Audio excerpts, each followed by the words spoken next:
사랑하는 기쁨의 교회 성도 여러분, 우리는 지난번에요, 주님이 제자를 파송하시는 이 장면을 통해서 보냄을 받은 자들이 가져야 될 자세에 대해서 우리가 살펴봤죠. 그리고 오늘부터는요, 오늘 여러분 내용을 잘 보시면 아시겠지만 오늘 이 보냄을 받은 자들이 이 복음을 증거하면서 당하게 될 일들이 있어요. 그 고난에 대한, 그리고 고난과 또 사람들의 미움에 대해서 말씀하시는 것을 보게 됩니다. 여러분, 어쩌면 이것은 우리에게 무척이나 무거운 이야기가 될 수 있습니다.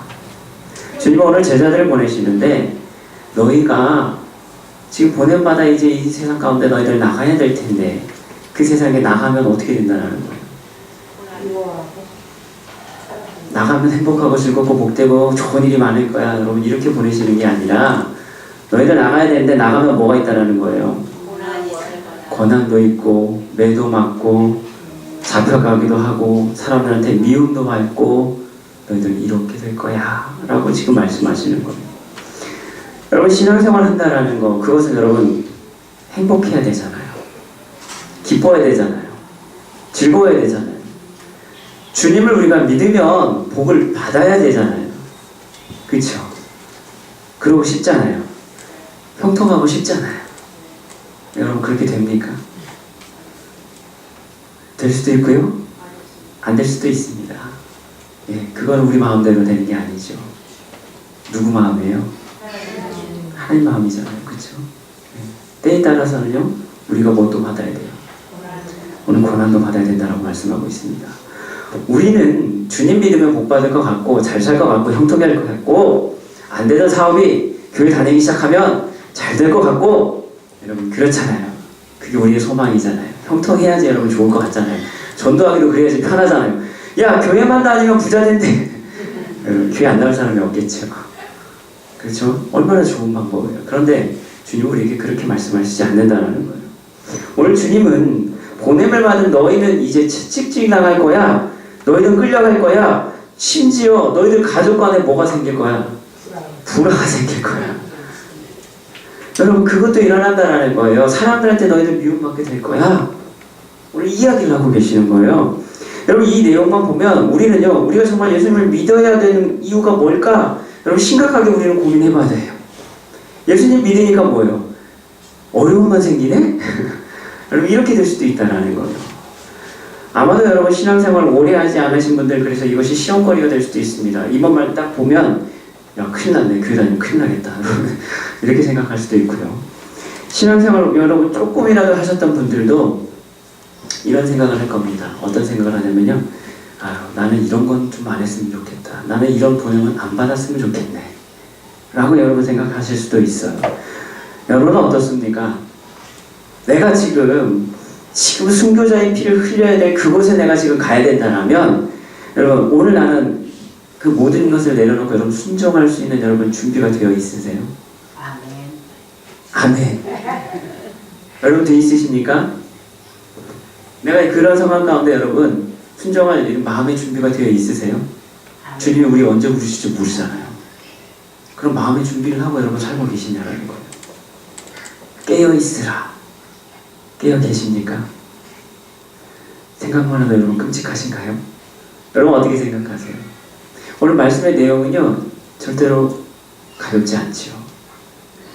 자, 사실 우리가 이런 상황 가운데 그래서 놓이게 되면 쉽게 발걸음이 떨어지지 않는 게 사실이고 현실이죠. 네, 결코 쉽지 않습니다. 하지만 우리는 이미 세상 가운데 보냄을 받은 자들입니다. 좋든 싫든 간에 우리는 이미 주님께서 우리를 불러주셨고요, 이미 부름을 받았으면 또한 보냄을 받은 자들이다라는 겁니다. 다만 우리가 그것을 절대적인 주님의 명령이 아니라 사실은 선택적인 권유 정도로 여긴다는 것, 이게 참 큰 차이가 있는 거죠. 우리는요, 이것을 선택적인 순종이다라고 이야기할 수 있다는 거예요. 쉽게 말하면 뭡니까?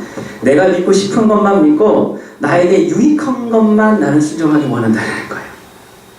아까 우리 권사님 기도하실 때도 신명기 말씀하셨지만 순종하면 뭐예요? 복을 받잖아요. 그렇죠? 나는 그것만 보여요. 나는 그것만 보여요. 그렇죠? 나에게 유익한 것만 여러분 순종하기 원한다는 거예요. 좀 손해를 보거나 힘들어 보이거나 여러분 그런 거 있으면 애써 외면하고 싶어진다라는 겁니다. 하지만 주님은 그런 우리조차도 여전히 사랑하십니다. 그래서 우리로 하여금 오늘도 순종의 자리, 오늘도 우리로 하여금 십자가의 길, 날마다 우리를 그 길로 인도해 가십니다. 그 길이 고난의 길이라고 말씀하십니다. 그 길이 자기를 비워내는 길이라고 말씀하십니다. 십자가에서 내가 죽고 예수님 당신이 사셔야 된다라고 오늘도 우리에게 말씀하십니다. 그것이 당신을 향한 우리의 사랑이다 라고 말씀하고 계십니다. 우리가 정말 주님을 사랑한다면 너는 나를 따라 와. 오늘도 주님 우리에게 이렇게 말씀하시는 거죠. 우리가 진정으로 주님을 사랑한다면 그래서 능히 그것을 감당할 수 있어 라고 말씀하고 계십니다. 당신이 함께 하실 것이다 라고 말씀하고 계시죠. 여러분 죽기까지 우리를 사랑하신 주님의 그 사랑 때문에 오늘도 우리는 그 길을 걷고 있는 것입니다. 오늘도 주님의 그 사랑을 깨닫는 은혜가 있기를 축복합니다. 네. 오늘 주님 우리에게 들려주시는 그 이야기가 그럼 과연 무엇일까? 왜 주님은 제자들을 보내실 때 이런 어려운 말씀들을 하고 계실까? 오늘 우리는 이 내용을 통해서 첫 번째로 이것을 좀 깨닫기를 원합니다. 첫째, 복음은 어떤 곳이든 전해져야 합니다. 왜 그럴까요? 사랑하는 제자들 여러분 세상 가운데 보내시는 주님은요 그들에게 이렇게 말씀하시잖아요. 너희를 보냄이 양을 이리 가운데 보냄과 같도다. 주님은요 지금 사랑하는 제자를 이제 세상 가운데 보내잖아요. 그렇죠? 보내면서도 주님께서 스스로가 말씀하시는 게 뭐예요? 야, 내가 세상 가운데 지금 너희들을 보내기는 보내지만 내가 보내면서 내가 지금 마음에 드는 생각은 뭐예요? 야, 니들은 양 같고 세상에 뭐예요? 다 이리 같은데 내가 진짜 너희들 지금 거기다 보내는 것 같은 그 심정으로 내가 너희들을 보낸다. 지금 이 말씀을 하고 계시는 거잖아요. 즉 제자들은 뭡니까? 너희들은 양 같은 존재야. 그런데 너희들이 보냄받아야 할 그곳은 뭐예요? 이리들이 득실거리는 곳이다라는 거예요. 다시 말하면 그것은 결코 녹록지 않은 환경이다라는 것을 말씀하고 계십니다. 여러분 그렇습니다. 복음을 전해야 될 세상은 쉽게 복음을 받아들이지 않을 것입니다. 오히려 그것은 이리와 같이 살아온 짐승들이 있는 험한 곳입니다. 심지어는 목숨을 잃을 수도 있는 것이죠. 때문에 오늘 양 같은 제자들은 이리와 같은 세상 그리고 그곳에 사는 사람들을 절대로 이길 수 없습니다. 여러분 양이 이리를 이기는 법 여러분 보신 적 있으세요? 당연해지죠. 그렇죠. 당연해집니다. 근데 주님은 제자들이 너희들 양 같아. 내가 양 같은 너희들을 이리 같은 세상 가운데 보내려니까 뭐예요? 얼마나 안쓰럽겠어요. 그렇죠? 그렇게 사랑하는 제자들이 너희들 가서 고생할 거 생각하면 주님 마음이 안쓰러울 건 당연한 거잖아요. 여러분 자식들 군대에 보내보셨죠? 어떠세요 마음이? 네. 저희 요즘에 다니엘이요 최근에 큰 걱정이 하나 생겼어요. 그게 뭐냐면요 군대 가는 거예요.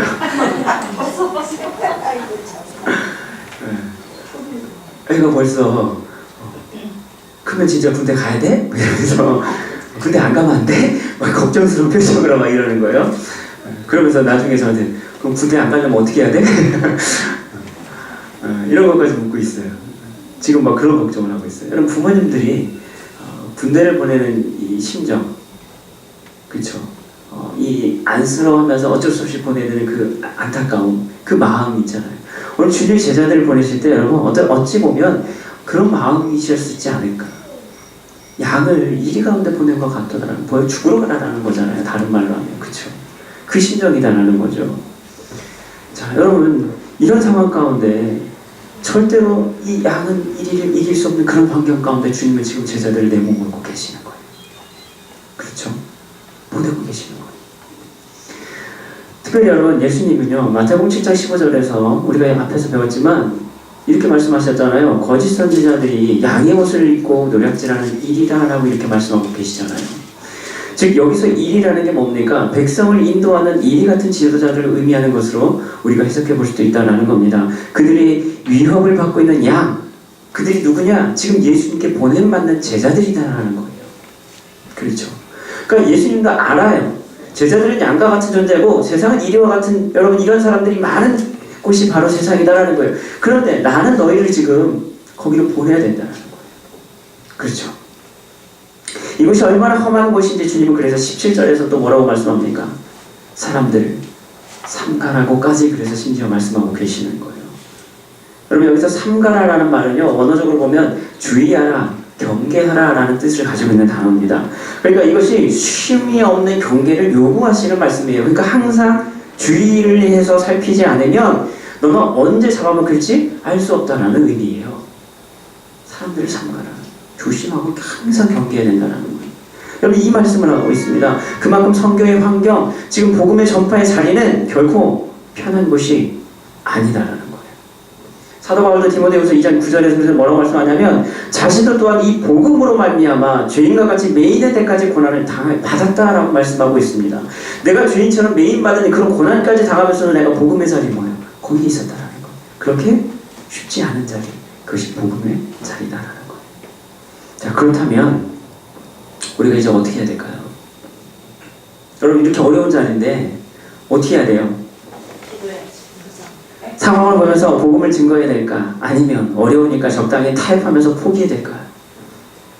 물론 아니겠죠.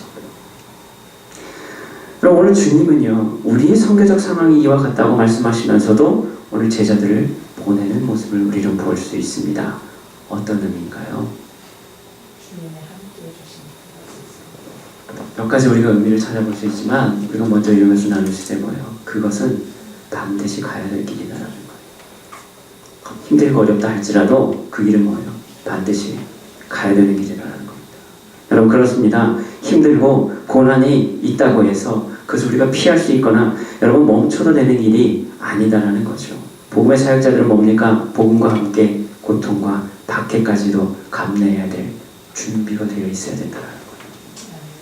힘들어도 어려워도 죽어도 가야 될 길이 있다라는 겁니다. 다른 말로 하면요, 복음은 반드시 어디든지 전해져야 된다라는 것을 의미할 수도 있죠. 여러분 2007년에 단기 선교를 위해 아프가니스탄에 갔다가 탈레반에게 피납됐던 적이 있었던 여러분 샘물교회 사건 여러분 아시죠? 그 사건들로 인해서 수많은 사람들이요 교회를 많이 지탄을 했습니다. 왜 정부가 가지 말라고 한 곳 가서 괜히 가서 문제를 일으켜서 손해를 끼쳤냐는 거예요. 많은 국민들적인 이런 지탄도 받고요. 지금도 그 얘기가 나올 때마다 여전히 욕먹고 있는 것. 네. 지금 벌써 10년이 넘게 지났는데 아직까지도 여러분 이 교회에 대해서 욕할 때 댓글 달릴 때 여러분 이런 얘기가 꼭 한 번씩 나오더라고요. 그렇게 여러분 사람들의 이 부정적 이미지로 각인된 것이 바로 그 사건이죠. 그런데 여러분 복음적 관점에서 봤을 때는 우리는 분명히 이것을 다르게 볼 수 있다는 거예요. 가지 말아야 될 것도 주님의 복음은 전해져야 됩니다. 물론 거기에는 지혜가 필요하겠지만 여러분 김우영 감독님의 팔복 시리즈 중에 두 번째가 애통하는 자는 복이 있나니라는 것이 있어요. 근데 거기에 보면 한 분이 등장을 합니다. 이 카자흐스탄 선교사님이 한 분 등장을 하는데요. 그분이요 자기 부인과 함께 자기가 사랑하는 그 아내와 함께 같이 선교사 훈련을 받고요 같이 선교사로 파송을 받아서 그 카자흐스탄 땅에 들어갑니다. 그때 선교사로 파송받아서 들어갈 때는 어떤 마음으로 들어갔을까요? 순교할 각오하고 들어간 거예요. 지금 여기서 죽을 각오하고 들어가겠습니다 하고 들어갔습니다. 두 부부가 같이 선교사 훈련 받고 들어갔어요. 들어갔는데 자 헌신하기로 하고 자기의 삶을 다 주님께 드리기로 헌신하는 결단을 하고 여러분 선교사로 들어간 거예요. 들어갔는데 들어가서 얼마 안 있다가 그곳에서 자기가 사랑하는 아내가 강도들을 만나서 처참하게 죽게 됩니다. 그것도 자기 집에서. 칼에 여러 번 찔려가지고요. 피를 흘리면서 거기서 쓰러져 죽은 거예요. 그때 이 선교사님은 아무것도 할 수 없었어요. 말할 수 없는 이 고통과 이 아픔이 이 선교사님에게 다가옵니다. 그래서 결국에는 거기서 있을 수가 없는 상황이 된 거예요. 너무 슬프고 아프니까 그 현장을 참아 있을 수가 없잖아요. 자기 집이니까. 있을 수가 없었던 거예요. 그래서 결국 아내를 그냥 거기서 묻고 자기는 귀국을 했어요. 귀국할 수밖에 없었습니다. 그 아픔이 너무 커서 내가 더 이상 이제 카자흐스탄에 땅에 들어갈 수 없겠다. 이렇게 생각을 하고 있었단 말이에요. 그런데 결국 그는 다시 그 땅에 들어갑니다. 돌아갑니다. 그리고 아내의 그 귀한 피가 뿌려진 그 땅에서 그가 이렇게 고백을 합니다. 주님, 더 빨리 죽을 수 있는 곳이 어디입니까? 죽을 수 있는 확률이 더 높은 곳이 어디입니까? 하며 때를 써었다. 그런데 주님은 다시 가작 땅으로 부르고 계셨다. 내 아내의 피가 나를 부르고 있는 것처럼 말이다. 이제 나는 아내의 피를 그 땅의 거민들로부터 돌려받고 싶어졌다. 아니, 나에겐 충분히 그들한테 그럴 자격이 있다는 생각이 들었다. 난 충분히 대가를 치렀기에 담대하게 그리고 아주 당당하게 예수 그리스도를 전하며 초청할 것이다. 지금 하나님 아버지께서 그 외아들 독생자의 핏값을 걷어들이시는 것처럼 나도 그 민족 앞에 뿌린 아내의 핏값을 걷어들이고 싶어졌다. 사랑하는 나의 아내의 영혼은 지금 카자흐스탄에 살고 있다. 그리고 내 마음속에도. 주님은 우리가 이러한 애통의 심정을 가지고 이제가 가득한 세상 가운데 나아가야 할 것을 말씀하고 계십니다. 이러한 고난과 핍박이 바로 복음의 위대성과 진리의 무한한 생명력을 확증하는 증표가 된다라고 말씀하고 있습니다. 여러분, 데살로니가후서 1장 5절에 그래서 이렇게 말씀합니다. 이는 하나님의 공의로운 심판의 표요 너희로 하여금 하나님의 날에 합당한 자로 여김을 받게 하려 함이니 그 나라를 위하여 너희가 또한 고난을 받느니라. 여러분, 우리가 받는 고난은 다른 고난이 아니라 하나님 나라를 위해서 받는 고난이고 그것이 우리 분명한 생명의 증표가 될 줄로 믿습니다. 전파하는 자가 없이는 들을 수 없습니다. 보내심을 받지 아니하면 전파될 수 없습니다. 그리고 주님은 오늘도 우리가 그 땅에 나가기를 원하고 계십니다. 그래서 오늘 목자 되신 주님은 사망의 음침한 골짜기일지라도 우리를 인도해 가시는 것입니다. 그러나 그 너머에는 반드시 푸른 초장과 쉴만한 물가가 예비되어 있습니다. 오늘도 선하신 그 목자의 음성을 들으며 그분의 인도하심에 순종하는 우리 모두가 될 수 있기를 주님의 이름으로 간절히 축복합니다. 그런데요, 오늘 그 일이가 많은 세상 가운데 주님이 제자들을 보내시면서 그냥 보내시지 않죠. 앞에서 우리는 주님께서 뭐 하셨어요? 제자들에게 권능을 주셨죠. 그리고 또요, 오늘 주님이 제자들에게 요구하시는 것이 있습니다. 오늘 두 번째 그게 뭡니까? 너희는 뱀과 같이 지혜로워라. 여러분, 뱀과 같은 지혜가 있어야 된다라고 오늘 주님 우리에게 말씀하고 계십니다. 이제 주님의 일이들이 득실되는 것으로 가기 위해 우리가 준비해야 될 것이 있는데 그게 뭐냐? 뱀처럼 너희는 지혜로워야 돼 라고 말씀하고 계십니다. 주님이 왜 이 말씀을 하셨을까요? 여러분, 지혜의 근원은 어디에 있습니까? 하나님께 있잖아요. 하나님을 경외하는 것이 지혜의 근본이잖아요. 지혜 대신 하나님의 그 지혜, 하나님이 주시는 그 지혜, 우리가 누려야 되잖아요. 받아야 되잖아요. 그런데 주님 우리에게 말씀하시는 거예요. 너는 뱀과 같은 그런 지혜가 있어야 돼. 여러분, 장재일 목사님에 의하면요, 이 히브리 이 문화, 굉장히 이스라엘에 대해서 정통한 이 장재일 목사님이 그래서 오늘 이 부분에 대해서 이렇게 설명을 한 책이 있어요. 이렇게 이야기하는데요. 성경시대 히브리인들이 바라봤던 이 뱀의 특징은 뭐냐면, 여러분, 뱀의 가장 큰 특징은 뭘까요? 다리가 없죠. 그죠? 기어 다니고요. 징그럽게 생겼고요. 또 하나는요. 빠르죠? 네. 또요. 뱀의 특징 가운데 특별히 히브리인들이 여러분 유념해서 관심 가지고 본 부분은 뭐냐면 뱀의 혀입니다. 뱀의 혀가 어떻게 돼 있어요? 두 갈래로 갈라져 있죠. 자, 뱀의 특징을 그들은 어떻게 얘기하냐면 혀가 갈라졌다는 거예요. 무슨 말이냐면 고대인들은요, 혀가 하나인 것보다는 두 개일 때 말을 훨씬 더 잘한다라고 생각했다라는 겁니다. 그래서 뱀은 말 잘하는 짐승의 대표적으로 여러분 등장하는 게 바로 뱀이다라는 거예요. 말 잘하는 짐승 가운데 대표적인 상징적인 동물이 뱀. 그래서 어느 누구도 넘어지지 않을 수 없을 정도로 탁월한 말솜씨를 가지고 있는 것이 이 뱀이고요. 그래서 사단을 뱀으로 표현한 것도 바로 이 현란한 말솜씨로 사람들을 잘 속이기 때문이다 라는 거예요. 그러니까 사탄은 곧 우리가 뱀 이렇게 생각하는 이유가 뭐냐? 왜 그렇게 이야기하느냐? 사탄과 뱀의 공통적인 특징, 아주 말을 잘해서 기가 막히게 잘해서 누구든지 그 말을 들으면 안 넘어갈 수가 없다는 거예요. 그러니까 하와가 이 뱀의 유혹에 그냥 넘어갈 수밖에 없었던 건 하와가 멍청해서가 바보여서가 아니라 뱀이 그만큼 뭐예요? 말을 기가 막히게 잘하기 때문이다. 여러분 사기꾼에 당하고 싶어서 당한 사람은 없습니다. 왜요? 그 말에 다 넘어가는 거죠. 또한 뱀이 그래서 말을 잘한다는 의미를 또 다른 의미에서는 어떻게 볼 수 있냐면 말 잘하는 사람 이렇게 볼 수 있는데 말 잘하는 사람은 또 누구냐? 누굴까요? 히브리들이 생각하는 말 잘하는 사람은요 다른 말로 하면 이렇게 볼 수 있다는 거예요. 뭐냐면 하나님의 말씀을 늘 연구하고 잘 배운 사람들을 뜻하는 것으로도 볼 수 있다는 거예요. 다른 말로 하면 아는 것이 많은 사람이 어떻게 한다고요? 말을 잘한다라고 같다라는 겁니다. 이것이 또 다른 의미에서는 뭐예요? 그래서 지혜로운 사람이 되는 거예요. 여러분 이 관계로 보시면 돼요. 말을 잘한다라는 건 머리에 들은 게 많은 거예요. 그죠? 머리에 많이 들었다는 건 뭡니까? 똑똑하다라는 거잖아요. 똑똑하고 말 잘하는 사람은 그래서 뭐예요? 지혜로운 사람이다. 히브리인들의 개념에서는 바로 이런 개념이 성립이 된다는 거예요. 그래서 결국 히브리인들 개념에서 보면 지으신 모든 들짐승들 가운데 뱀이 가장 말 잘하는 지혜로운 짐승. 그래서 창세기 3장 1절에 보면 뱀을 설명할 때 그렇게 설명을 하잖아요. 굉장히 지혜 있는 짐승 중에 굉장히 지혜로운 동물이 뭐다? 뱀이다라고 설명을 하고 있거든요.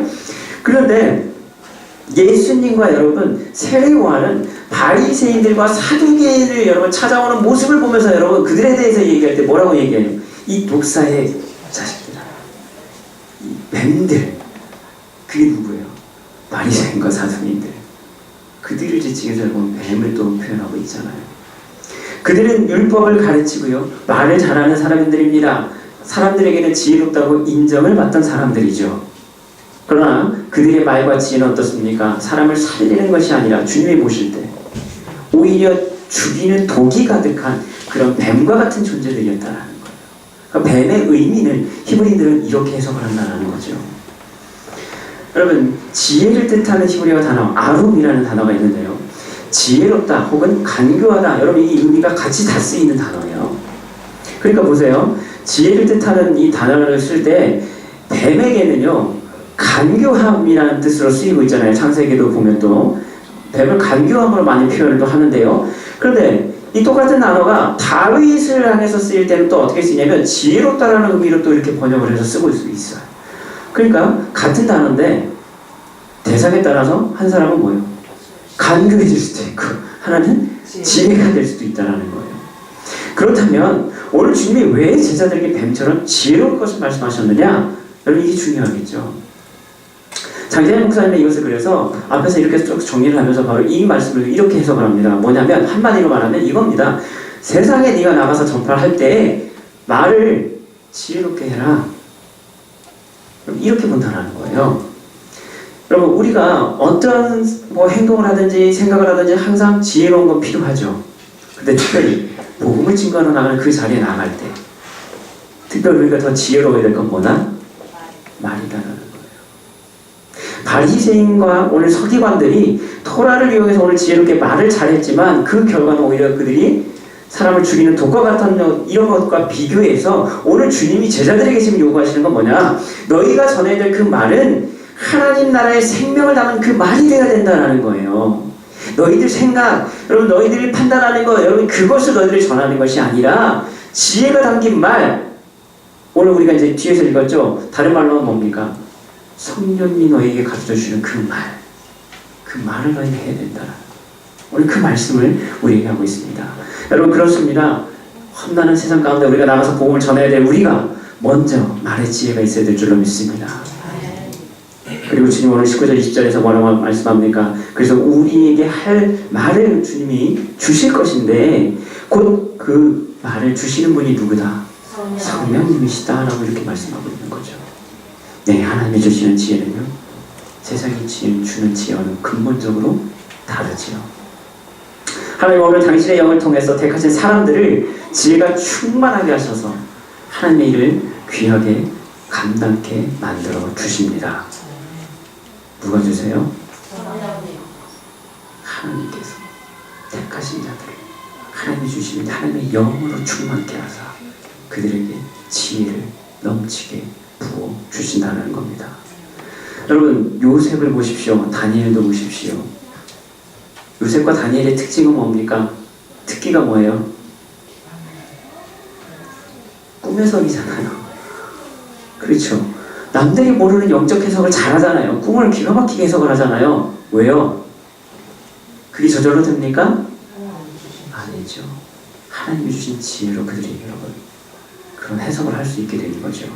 하나님이 그들과 함께 하셨기 때문에, 하나님의 영이 그들 가운데 함께 하셨기 때문에 그들이 여러분 그것을 할 수 있었다는 거예요. 여러분 우리가 출애굽 때 여러분 이 사건을 보면요 더 분명하게 드러나는 말씀들이 있는데요. 뭐냐면 하나님께서 여러분 모세에게 성막을 만들라고 시키시죠. 그럴 때 그 모세가 여러분 설계도를 어떻게 만듭니까? 하나님께서 봤잖아요. 하나님께서 모세에게 지혜를 주셔서 계시를 주시잖아요. 그렇죠? 성막을 너 이렇게 만들고, 여러분 그 당시에 무슨 설계 도면이 있겠습니까? 뭐가 있겠습니까? 모세 머릿속에 다 들어가 있던 건데 그게 모세가 스스로 생각하는 것이 아니라 하나님 그에게 주시잖아요. 뿐만 아니라 그 성막을 이루어가는 과정 가운데 누구를 붙이세요? 아론을 붙이십니까? 아니죠. 장인들을 붙이잖아요. 그렇죠. 장인들을 붙이잖아요. 그렇죠? 네. 장인들을 붙일 때 여러분 그 장면 한번 잘 보세요. 장인들을 잘 보시면요 하나님께서요 그들에게요 그것을 만들 수 있는 재능을 부어주시는데요 그 표현을 잘 보시면 그들에게 지혜가 충만케 하사라는 표현을 나옵니다. 그러니까 그들에게 지혜를 충만하게 해서, 그러니까 성령의 충만함을 통해서 그들이 뭐예요? 지혜롭게 사람들을 만드시는 거예요. 그래서 그들의 손을 통해서 뭐예요? 성막에 필요한 모든 것들을 다 만들게 만들어 가시는 거예요. 누가 주세요? 하나님이 주시는 것을 우리가 보게 되죠.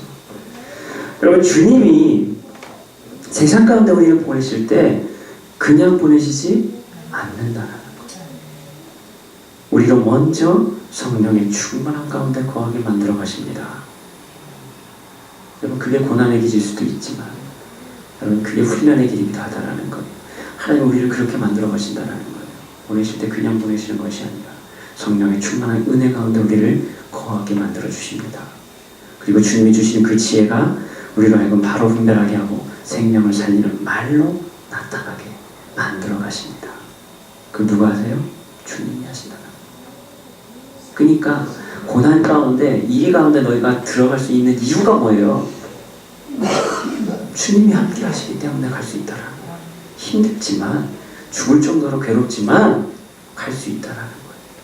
누가 함께 하시니까요? 주님이 함께 하시니까요. 여러분 야고보서 3장 17절에 그래서 이렇게 말씀합니다. 오직 위로부터 난 지혜는 첫째 성결하고 다음에 화평하고 관용하고 양순하며 긍휼과 선한 열매가 가득하고 편견과 거짓이 없나니. 지혜가 어디서부터 온다고요? 오직 위로부터 난 지혜가 이렇다라는 거예요. 하나님이 주시는 그 지혜, 그 지혜로 말미암아 우리는 뱀같이 지혜롭게, 여러분 그래서 이 가운데서도 살아갈 수 있는 거예요. 오늘도 위로부터 나는 그 지혜, 성령님이 주시는 그 지혜에 말려서 오늘도 광야와 같은 이 세상 가운데 힘차게 복음을 증거하는 귀한 삶을 사는 우리 모두가 될 수 있기를 주님의 이름으로 간절히 간구합니다. 그럼 세 번째는 뭘까요? 비둘기같이 순결해야 된다. 또한 주님은 오늘 제자들에게 비둘기같이 순결하라라고 말씀하시죠. 순결을 뜻하는 히브리어 단어 타밈이라는 뜻이 있는 단어가 있는데요. 이게 뭐냐면 성전의 제물을 묘사할 때 사용되는 단어예요. 그러니까 여러분 하나님께 제물을 드릴 때는 어떤 제물을 드려야 돼요? 흠 없는 제물을 드려야 되죠. 흠 없는 것. 그때 사용되는 단어가 바로 이 순결, 정결과 같은 의미로 쓰이는 단어입니다. 여러분 그래서 흠 없다라는 표현, 그것을 오늘 본문에서 순결로 표현하고 있는 거예요. 흠이 없는 것, 오점이 없는 것. 여러분 그래서 장재희 목사님도 이 부분에 대해서 이렇게 설명합니다. 순결과 가장 부합되는 단어, 여러분 순결하면 떠오르는 짐승 뭡니까? 비둘기죠. 지혜하면 뱀이지만 순결하면 그래서 비둘기입니다. 여러분 이스라엘은요 옛날부터 비둘기를 굉장히 많이 길렀습니다. 그러면서 그들은요 이 비둘기를 오래전부터 길러오면서 이 비둘기를 열심히 유심히 잘 많이 관찰을 했다는 거예요. 그러면서 그들이 발견했던 것 중에 하나가 뭐냐면, 여러분 암컷 비둘기는요 한번 짝을 맺으면요 이 자신의 짝에 대한 정절을 잘 지키는 동물이래요. 그래서 이 암컷 비둘기가 결혼을 합니다. 짝을 져서 수컷 비둘기하고 이제 짝을 졌죠. 했는데 이 수컷 비둘기가 죽어버렸어요. 그럼 어떻게 하느냐? 이 암컷 비둘기는요, 자기가 죽을 때까지 뭐예요? 재혼하지 않는다는 거예요. 대단하죠? 재혼하지 않는데요. 그래서 자신의 짝에 대한 정절을 지키면서 사는 동물이 바로 이 비둘기였다라는 거예요. 그걸 우리들이 발견한 거죠. 그래서 비둘기 하면 상징적으로 딱 떠오르는 이미지는, 그래서 정절, 순결, 이 의리가 여기서 여러분 나왔다라고 얘기를 합니다. 그래서 주님께서 세상에 나가는 이 당신의 제자들에게 오늘 지금 부탁하는 말씀은 뭐예요? 너희는 비둘기같이 순결하라. 여러분, 이 말씀의 의도가 뭐냐? 바로 세상의 많은 유혹과 어려움 가운데서도 너는 오직 예수님께만 초점을 맞추고 정절을 유지해서 잘 지켜서 너 자신을 흠이 없도록 너를 잘 지켜야 된다라는 의미로 지금 말씀하고 계시다라는 거예요. 그 명령과 부탁의 의미가 같이 담겨 있다라고 지금 이야기를 합니다. 여러분, 우리는 누구예요? 그렇죠.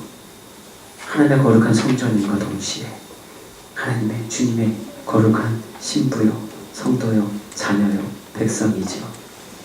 왕같은 제사장이지요. 공통적으로 요구되는 특징이 있습니다. 뭡니까? 마지막까지, 끝까지 흠이 없어야 한다는 겁니다. 오늘 주님은 제자들에게 너희는 비둘기같이 순결하라.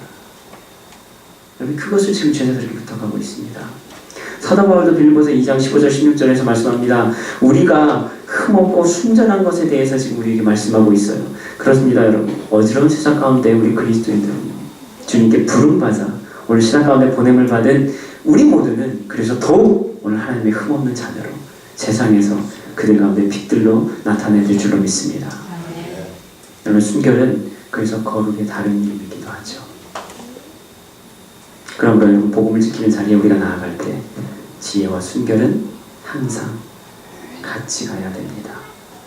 여러분, 그래서 이 윌킨스라는 분은요, 이 부분을 그래서 이렇게 이야기도 하기도 했습니다. 여러분, 순결이 없으면 뱀의 예리함은 뱀의 교활한 속임수에 협박이 되고, 예리함이 없으면 비둘기의 순결은 순진하고 무기력하며 속기 쉬운 사람을 만든다라고 이렇게 이야기합니다. 그러니까 보세요. 여러분, 뱀의 지혜는 있어요. 근데 마음에 순결이 없어요. 그럼 어떻게 돼요? 사기꾼에게 딱 좋죠. 기가 막히죠. 아주 간교한 사람이 되어버리는 거예요. 마음이 없어요. 머리만 있어요. 이 좋은 머리 가지고 엉뚱한 데 쓰기 시작하면 여러 사람 죽이는 머리가 될 수밖에 없다는 거예요. 그런데 마음은 정말 순수하고 착해요. 깨끗해요. 영혼이 정말 맑아요. 그런데 뭐가 없어요? 지혜가 없어요. 그럼 어떤 문제가 벌어져요? 맨날 그냥 여기 치이고 저기 치이고 당하고 또 당하는 그런 인생을 살 수밖에, 그러니까 무기력한 양과 같은 존재가 될 수밖에 없다라는 거. 여러분, 우리가 시편 23장 예전에 강의하면서 양의 특징에 대해서 이렇게 쭉 한번 나눴던 적이 있잖아요. 양은 절대로 머리가 좋지 않습니다. 고집은 센데요, 머리도 안 좋아요. 그렇기 때문에 목자 없이는 100% 살 수 없는 존재가 양이죠. 오늘 주님은 제자들이 너희는 양과 같아. 그런데 너희는 뭐예요? 지혜가 있어야 돼. 그리고 오늘 순결해야 돼. 오늘 주님 우리에게 그 말씀을 하고 계십니다. 여러분, 우리가 세상 가운데 복음을 증거하기 위해서 나갈 때 하나님 주신 말씀이 있어야 될 줄로 믿습니다. 내 말이 아니라 하나님 우리에게 주신 그 말을 우리가 입술에 담아야 될 줄로 믿습니다. 여러분, 그 말 담기가 여러분 벅찬데 우리가 한 입 가지고 두 말 하면 안 되겠죠. 그렇죠? 쓸데없는 여러분 이상한 얘기에서 사람을 죽이는 독을 품으면 안 되겠죠. 여러분, 하나님 주신 그 지혜를 가지고 오늘은 순결한 마음으로, 오늘 주님을 사랑하는 그 순결한 마음을 가지고 영혼을 사랑하는 그 심정을 가지고 세상 가운데 나가는 우리가 될 수 있기를 소망합니다. 하나님 기쁘게서는 세상이 어려워질수록 우리에게 여러분 고난이 다가갈수록 우리 더욱 순결함과 성령이 주신 그 지혜로 말미암아 세상 가운데 복음, 거룩한 빛이 증거되게 하기를 원합니다. 증거가 되게 하려 하심이라 라는 오늘 이 말씀이 나오죠. 증거가 되게 하려 하십니다. 이 말씀은 곧 뭡니까? 우리가 고난당하고요, 붙잡힘을 당하고요, 매질당하고요, 핍박당하고요, 이것이 오늘 주님은 뭐라고 말씀하시는 거예요? 너희에게 증거가 될 거다라고 말씀하고 있습니다. 너희를 잡아간 그들과 이방인들에게도 이건 분명한 증거가 될 것이다 라고 말씀하고 있어요. 증거가 될 것이다 라는 거예요. 무엇에 대한 증거예요? 뭐에 대한 증거입니까?